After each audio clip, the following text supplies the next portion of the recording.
Hola, ¿cómo están? Bienvenidos a esto que es Red de Radios de la provincia de Buenos Aires, saliendo a más de 150 radios en nuestro queridísimo territorio bonaerense. Hoy, con el gusto de estar presentando aquí en nuestros estudios a Juan Carlos D'Amico, presidente del Instituto Cultural de la provincia de Buenos Aires. Gracias, Juan Carlos, por estar aquí, bienvenido. Creo que este bicentenario que todavía estamos celebrando y que tuvo gran auge en las calles de Buenos Aires y de todas las provincias, cada una con sus propios festejos, nos abre la puerta para, antes de hablar de lo que es el programa del Bicentenario de la provincia, para que usted me dé su reflexión respecto de si el Bicentenario nos llevó un poquito más a hablar de nuestra historia, a pensar a nuestros próceres, a interiorizarnos, grandes y chicos, un poquito más de aquellos que hicieron o forjaron nuestra patria. Bueno, buenas tardes, muchísimas gracias por invitarme. Por favor. Creo que se pueden hacer varias reflexiones de este Bicentenario, ¿no? Primero que llamó la atención, bueno, hablo en forma particular, de cómo salió la gente a la calle. Porque no se pensaba de antemano, creo que ninguno hubiese pensado tener 5 millones o 4, bueno, más allá de las cifras que siempre traen problemas para contarlos, porque cada uno los cuenta con contadores diferentes. Pero creo que hubo unas ganas de estas cosas que tenemos los argentinos que a veces no se pueden explicar, pero que se dan.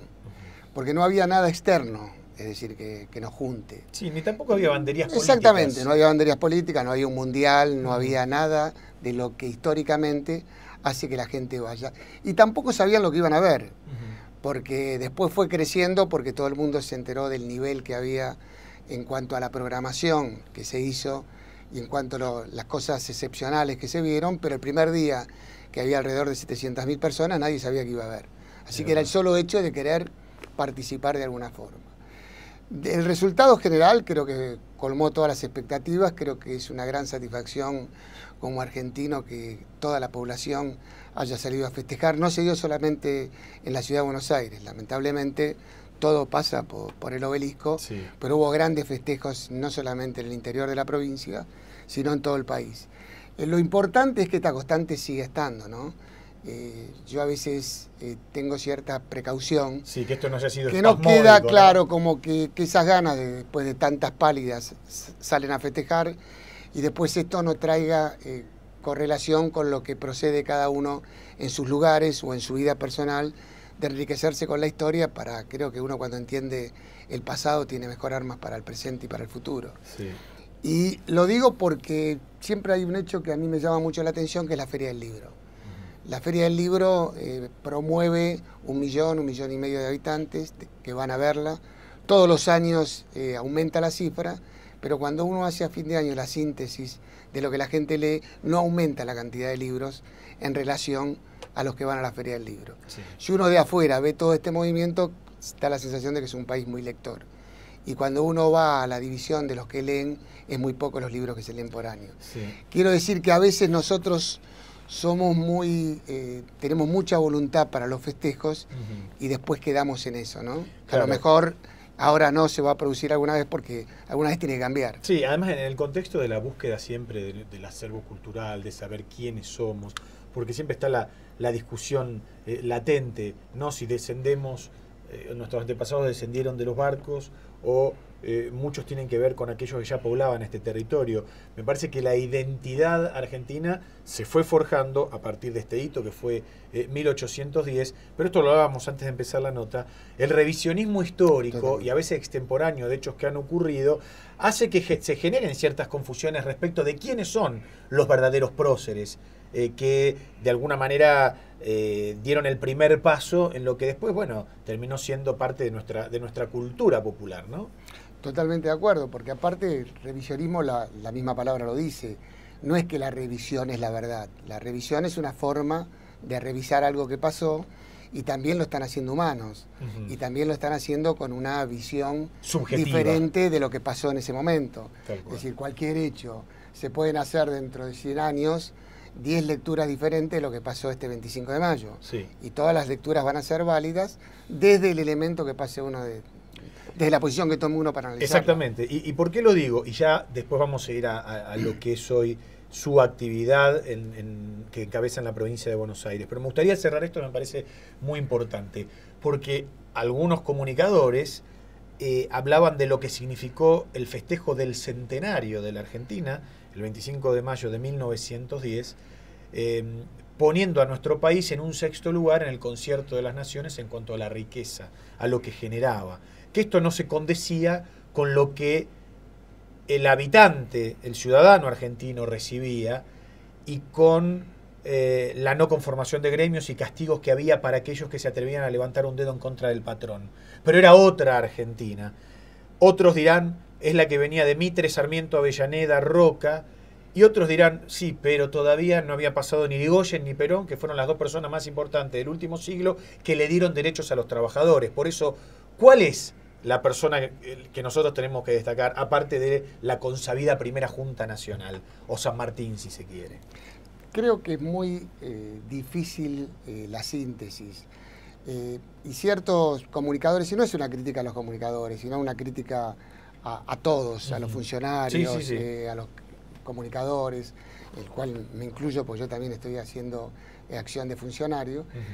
Creo que el gran problema es cuando las circunstancias lo llevan a opinar. Es decir, una movilización de 5 millones nos hace ver que este festejo era el diferente al de 100 años. Claro. Si esta movilización hubiese sido de 300.000 personas, seguramente no hacemos esta comparación. O sea, somos mucho a hablar con el diario del lunes. Claro, nos apoyamos directamente, como bien decís vos, hace 100 años se tenía que festejar de una forma distinta porque las circunstancias eran totalmente distintas. Exactamente. Es como si yo a los 40 años digo, ¿por qué a los 20 años no festejé mi cumpleaños de manera diferente? Porque tenía 20 años. Y la visión que tengo a los 40 años tuvo que pasar... Y la vivencia. Y la vivencia tuvieron que pasar 100 años como para que produzcan hechos. Es decir, muchas veces se discute en la historia, Perón no hubiese podido aparecer el Perón del año 45 en el año 1900. Exactamente. Se dieron circunstancias que posibilitaron la aparición de Perón, como la democracia se dio en un momento dado, que era el fin de una dictadura, de un gobierno militar que se iba cayendo, que se iba debilitando. Internas y externas. Totalmente. Porque aquel Perón venía del GO y de lo que ya era los finales de la Segunda Guerra Mundial, y esta dictadura se pudo consolidar, dictadura que hoy se dice cívico-militar. ¿Por qué? Porque había un gobierno, el de los Estados Unidos, en aquella época cuando el mundo se dividía en Oriente y Occidente, que necesitaba controlar a todos aquellos que no estaban de acuerdo con los gobiernos, si se quiere, de derecha o de centro-derecha, ¿no? Totalmente de acuerdo.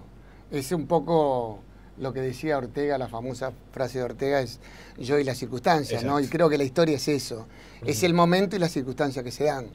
Porque si no, todo lo vamos a analizar de una forma equivocada. Seguro. Tenemos que darnos cuenta qué pasa en el mundo para que ciertas cosas se puedan producir. Y nada se produce casualmente. Sin dudas.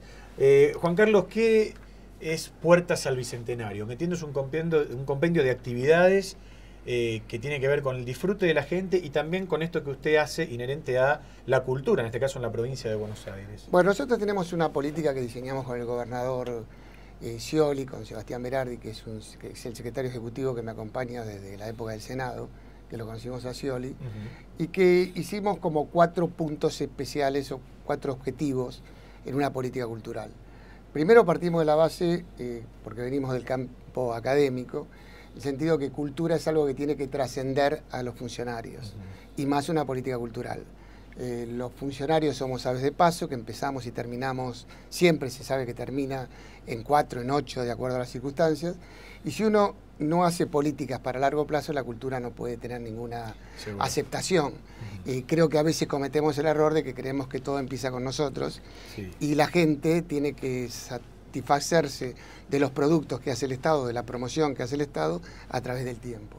Entonces hicimos una política cultural que incluye la inclusión social como punto número 1. O sea, bajarlo a la tierra, que no sea una cultura para pocos. La cultura tomó a partir de la época del 90 lo que aparece la figura del gestor cultural, que es donde nos formamos nosotros, con una idea de que la cultura no es espectáculo y arte solamente, sino es la inclusión donde es un derecho que tienen todos los habitantes y para ellos hay que trabajar. Me gustaría hacer una pausa, la primera acá, y hablar de, supongo que debe haber una sinergia también de lo que usted hace con los establecimientos educativos, cómo se hace para que de chicos, ¿no?, empecemos a entender todo esto que va más allá del ejemplo que usted ponía, del fútbol, de una simple pelota, y bueno, de hablar de cine, del Perfecto. Congreso Provincial de Cultura y todo lo que ustedes están haciendo. Perfecto. Estamos conversando con Juan Carlos D'Amico, presidente del Instituto Cultural de la Provincia de Buenos Aires. Hacemos el primer corte y ya volvemos.